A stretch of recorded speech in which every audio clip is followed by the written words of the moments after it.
नमस्कार दोस्तों, आपका स्वागत है मेरे YouTube चैनल एजुकेशनल ICS में, जिसमें आज हम शुरू करने वाले हैं कक्षा 10 के पाठ 1 से फूड एंड ह्यूमन हेल्थ।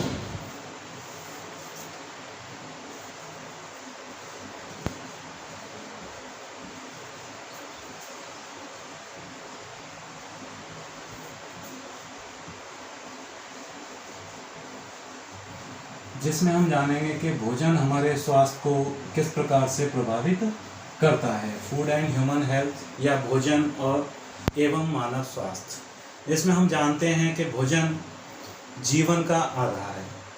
पोषण के रूप में जीव अपने आसपास के वातावरण से विभिन्न पदार्थ प्राप्त करता है और ये पदार्थ पाचन क्रिया के माध्यम से, जिसके बारे में हम आगे वाले अध्याय में पढ़ेंगे, उस पाचन क्रिया के माध्यम से शरीर का अंग बनकर शरीर की आवश्यकताओं की पूर्ति करते हैं।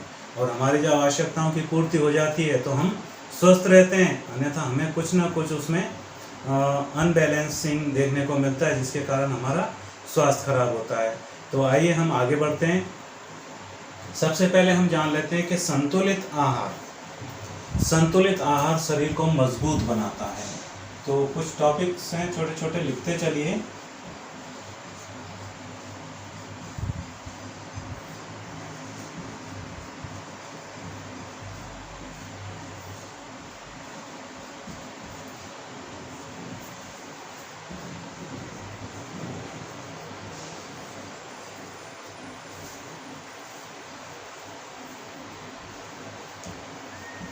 संतुलित आहार शरीर को स्वस्थ बनाता है। फिर इसमें आगे हम देखते हैं कि ये हमारे साथ ही संतुलित आहार दिमाग को भी हमारे तेज और स्वस्थ बनाता है। दिमाग, या कह सकते हैं हमारे मेमोरी पावर को भी ये बूस्ट करता है।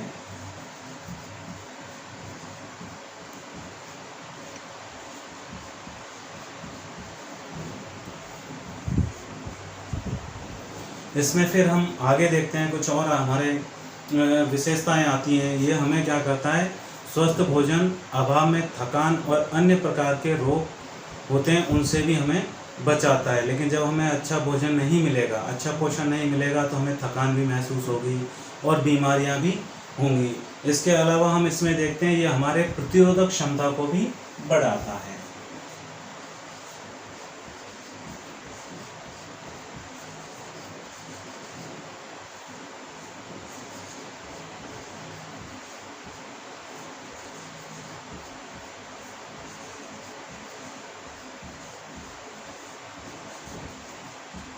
अब इसमें एक विशेष बात और बताना चाहूँगा। हालांकि पोषण के बारे में, फूड के बारे में हम कक्षा 6 से पढ़ते आ रहे हैं और उसके भी वीडियो मैंने चैनल पे उपलब्ध करा रखे हैं, तो मैं उनका आई बटन में लिंक दे दूँगा और आप वहाँ जा कर के विजिट कर सकते हैं, उसको देख सकते हैं।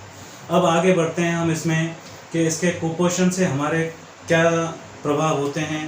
लंबे समय तक हमारे पोषण में किसी चीज़ की कमी होती है तो उससे हमें क्या नुकसान हो सकते हैं।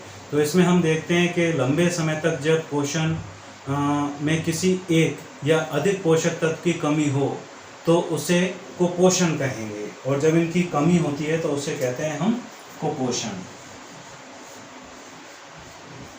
अब कुपोषण किसे कह सकते हैं, इसके बारे में हम जानते हैं कि हमारे तत्वों की कमी है, लेकिन कौन से तत्व की कमी से हमारे शरीर में क्या क्या बीमारियां पैदा होती हैं, तो उसके बारे में जानते हैं हम। तो हम ये कह सकते हैं कि जिस तत्व की कमी होगी उससे संबंधित रोग ही हमारे शरीर में पैदा होगा। तो हम सबसे पहले देखेंगे इसमें पहला बिंदु कुपोषण में कि वास्तव में संतुलित एवं असंतुलित भोजन, बैलेंस और अनबैलेंस फूड क्या होता है।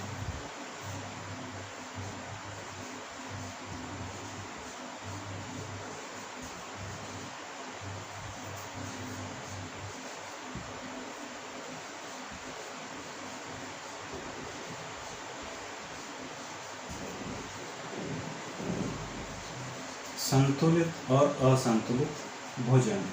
अब संतुलित भोजन में हम छठी क्लास से ही पढ़ते आ रहे हैं और 10वीं के स्तर पर हम पहुंच चुके हैं। तो हम देखते हैं कि हमारे देश में कुपोषण का एक बड़ा कारण ये है कि लोगों को सभी पोषक तत्वों से युक्त संतुलित भोजन पर्याप्त मात्रा में नहीं मिलता है। जैसे हम देखते आए हैं अब तक कि हमें 100 ml दूध मिलना चाहिए पर डे, उसके अलावा हमें हरी पत्तेदार सब्जियां भोजन में लेनी चाहिए। लेकिन कुछ बच्चे क्या चूज़ी होते हैं थोड़े से, मुझे ये पसंद नहीं है, मैं ये चीज़ नहीं खाता हूँ। कुछ बच्चे पालक नहीं पसंद करते हैं, कुछ मेथी पत्ते पसंद नहीं करते हैं, और कुछ बच्चे आलू तो मुझे पसंद ही नहीं है। तो भाई कोई ना कोई अनबैलेंस तो उसमें होगा ही होगा भोजन में। तो ये हमारे शारीरिक और मानसिक दोनों दुर्बलताओं का कारण बनते हैं, और उसके रूप में हमें इनके लक्षण देखने को भी मिलते हैं। तो सबसे पहले हम इसमें देखेंगे कि विटामिन कुपोषण या विटामिन मैलन्यूट्रिशन क्या होता है। तो सबसे पहले हम विटामिन मैलन्यूट्रिशन के बारे में पढ़ेंगे। थोड़ा सा आप नोट कर लीजिए, फिर आगे बढ़ते हैं। आइए हम देखते हैं विटामिन मैलन्यूट्रिशन या विटामिन कुपोषण। अब विटामिन कुपोषण यानी कि विटामिन की लंबे समय तक कमी रहना विटामिन कुपोषण कहलाता है। इसमें हम देखते हैं सबसे पहले विटामिन ए। अब विटामिन ए में हम देखते हैं कौन सा रोग होगा, इससे रतौंधी रोग होगा।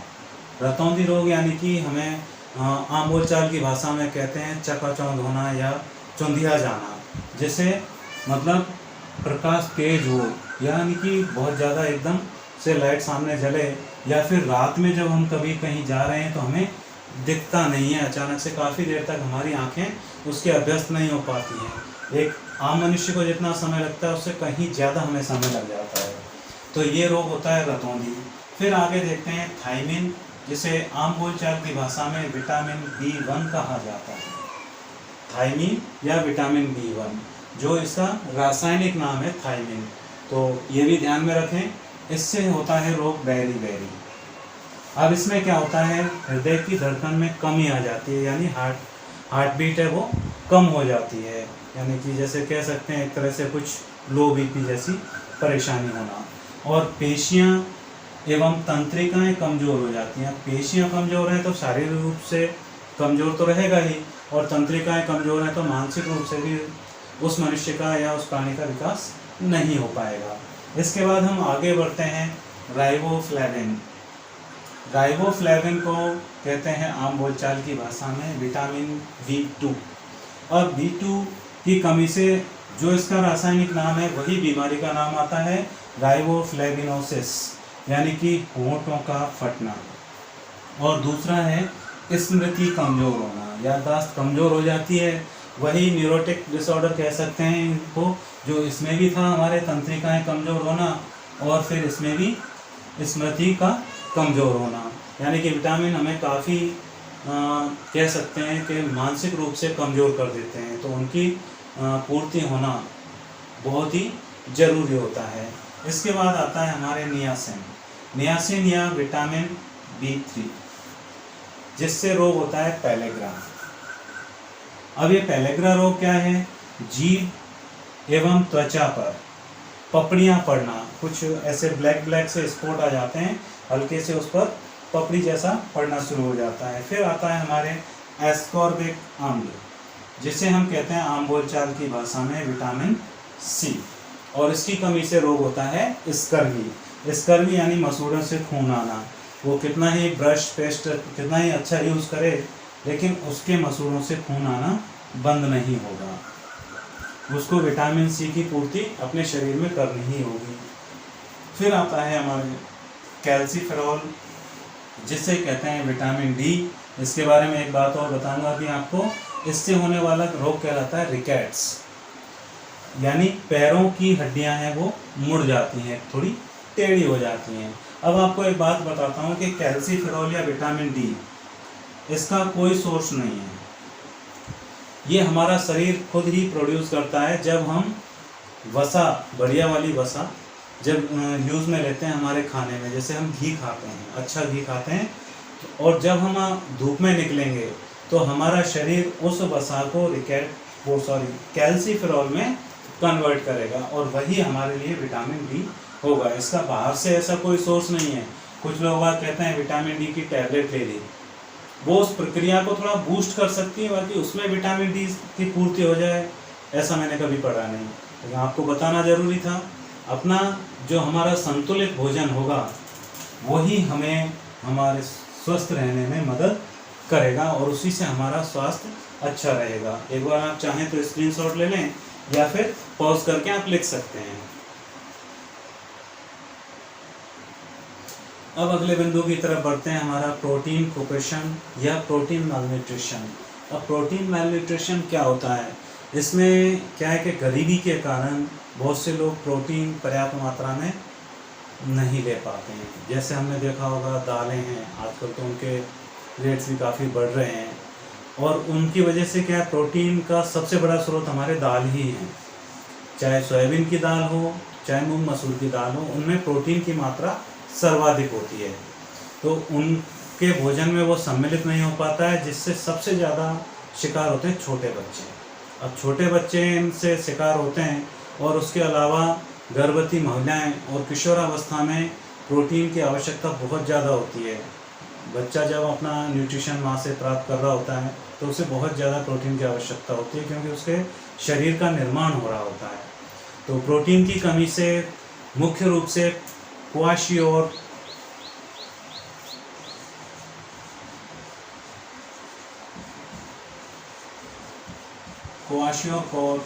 ये बीमारी होती है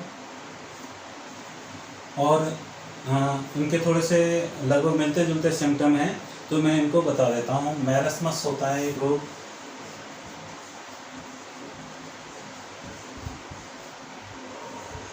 इन दोनों ही स्थिति में क्या होता है, क्वाशियोर में भी बच्चे के हाथ पैर एकदम दुबले और पेट काफ़ी मोटा हो जाता है, और मैरस्मस में पूरा शरीर और पेशियां भी उसकी कमज़ोर हो जाती हैं। और दोनों के लक्षण लगभग हमें देखने को तो एक जैसे ही मिलते हैं कि दोनों प्रोटीन की कमी से हो रहे हैं, तो मुख्य रूप से इनके लक्षण भी लगभग एक जैसे होंगे।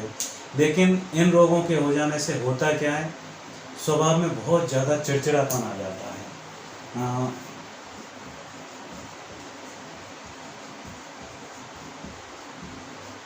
चिड़चिड़ापन आ जाता है और इसके अलावा उनकी जो त्वचा है, स्किन है, त्वचा काली हो जाती है और उसमें कभी कभी थोड़ा पीलापन भी दिखाई देता है।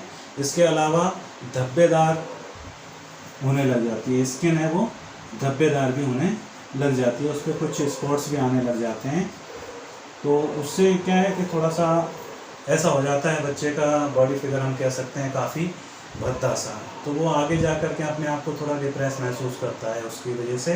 तो बच्चे के प्रोटीन की पूर्ति बहुत ही अच्छे ढंग से होनी चाहिए। इसके अलावा हम इसमें आगे देखते हैं कि जब प्रोटीन पर्याप्त मात्रा में नहीं मिलेगा तो वो शरीर एकदम सूख करके दुर्बल हो जाएगा, उसका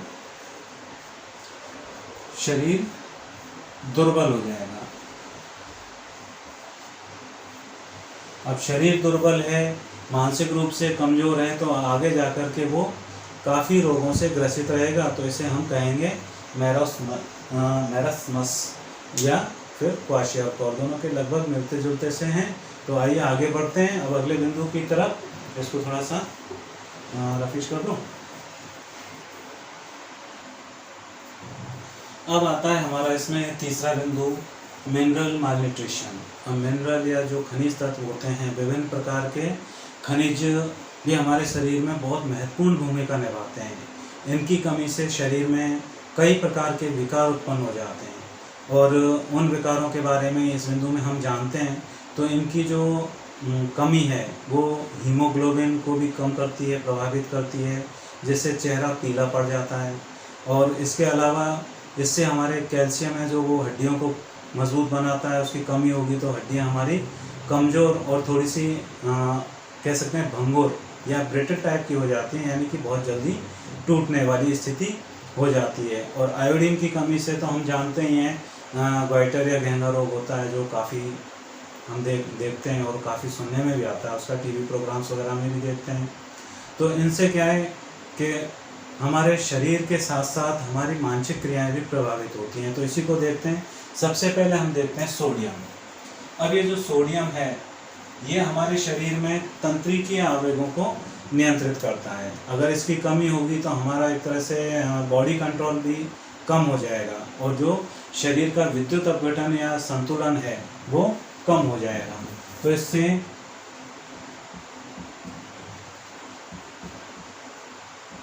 तंत्रिकीय आवेग नियंत्रण प्रभावित होता है। और ये हमें मिलता किससे? सोडियम, नमक जानते ही अपन, NaCl, मांस, मछली, अंडा और दूध से मिलता है। तो हमारे कुछ जो वेजिटेरियन हैं वो दूध ज़्यादा यूज़ करके और इसकी पूर्ति कर सकते हैं। इसके बाद आता है हमारे पोटेशियम। पोटेशियम सभी खाद्य पदार्थों में अमूमन मिल ही जाता है। जैसे पोटेशियम और फास्फोरस के बारे में कि केले में इनकी मात्रा ज़्यादा होती है। और ये क्या करते हैं? वही तंत्रिकीय आवेग जो मांसपेशियों का संकुचन है उसको प्रभावित करते हैं। तो थोड़ी सुस्ती रहती है इसकी।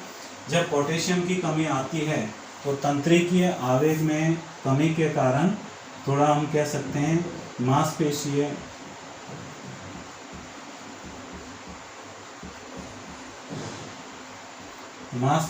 संकुचन प्रभावित होता है। अब मांसपेशीय संकुचन जब प्रभावित होगा तो सुस्ती तो रहेगी, कोई भी काम फुर्ती से नहीं कर पाएंगे। इसके अलावा हम देखते हैं इसमें विभिन्न कोशिकीय क्रियाओं का संचालन भी इनसे प्रभावित होता है। तो अगले स्तर पर इसके बारे में विस्तृत आएगा, वहाँ पर उसकी भी बात करेंगे। अब आ जाता है हमारे कैल्शियम।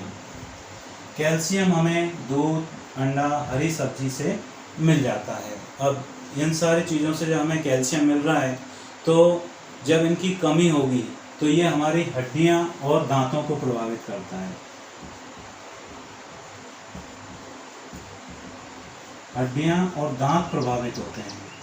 अब जब हड्डियां और दांत ही कमज़ोर हो गए तो जीवन का आधार ही कमज़ोर हो गया। तो भाई भोजन तो हमें दूध लगभग सभी में मिल जाता है आपको, तो उससे इन अधिकांश तत्वों की पूर्ति हो जाती है।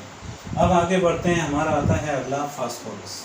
अब फास्फोरस हम देखते हैं हमें मिलेगा दूध, हरी सब्जी, बाजरा और सूखे मेवे। जो हम ड्राई फ्रूट्स, काजू, बादाम, पिस्ता वगैरह लेते हैं उनसे भी हमें ये पूर्ति हो जाती है। और बाजरा कुछ ही स्टेट में अवेलेबल होता है अपन के देश में, सभी में नहीं है।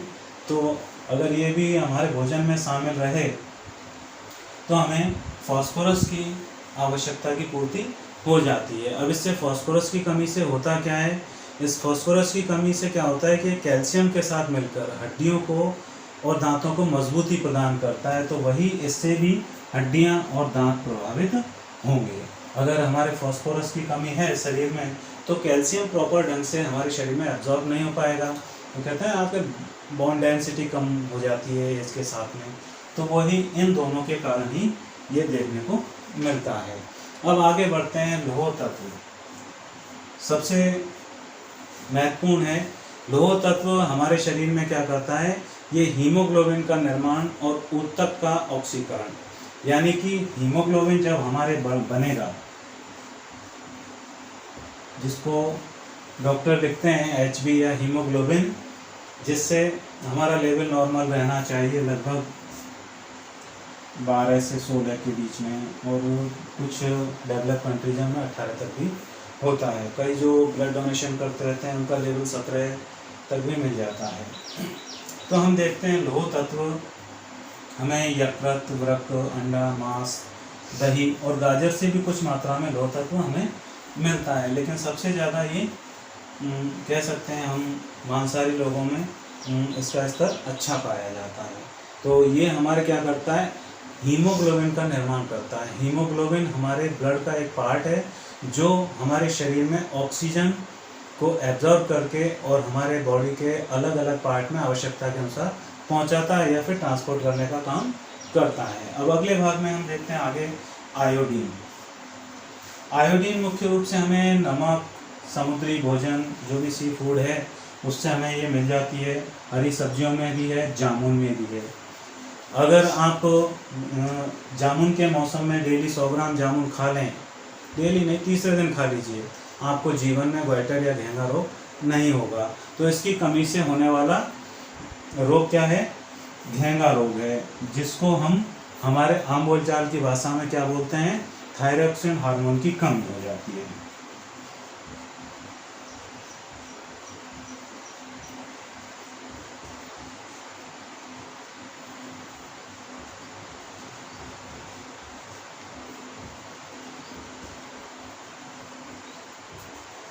अब थायरॉक्सिन हार्मोन की कमी हो गई तो उसके कारण हमारे क्या है, जो उपापचयी क्रियाएं वो प्रभावित होंगी और हमारा गला सूज जाएगा, जिसे हम कहेंगे घेंगा या ग्वाइटर रोग।